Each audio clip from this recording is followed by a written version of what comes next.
நம்ம நாட்டில் சித்தர்களுக்கும் முனிவர்களுக்கும் பஞ்சமே கிடையாது. எண்ணற்ற முனிவர்கள் சித்தர்கள் ஜீவசமாதி அடைஞ்சிருக்காங்க.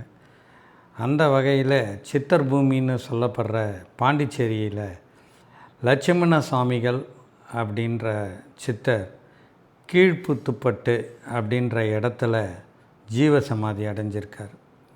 அவருடைய ஜீவசமாதி மிகவும் பிரசித்தி பெற்றதாக எல்லாருடைய அனுபவத்து மூலியமாக தெரிய வருது. தொழில் பிரச்சனைகள் மற்றும் திருமண தடைகள் எந்த குறைகள் இருந்தாலும் இவர் முன்னாடி வந்து அமர்ந்து தியானத்தில் கேட்டோன்னு சொன்னால் அதுக்குரிய பதில்கள் மிக விரைவில் அவங்க வாழ்க்கையில் கிடைக்கிறதாகவும் அது மூலிமாவும் அவங்க பிரச்சனைகள் நீங்கிறதாகவும் சொல்கிறாங்க. இப்போ நீங்கள் பார்க்குற இந்த புற்றுக்கடியில் தான் அவர் ஜீவசமாதி அடைஞ்சிருக்காரு.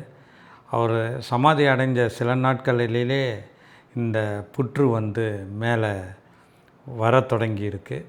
அதை வெளியிட்டு பாதுகாக்கிறாங்க. நீங்களும் ஒரு முறை தரிசனம் பண்ணி உங்கள் அனுபவத்தை சொல்லுங்கள்.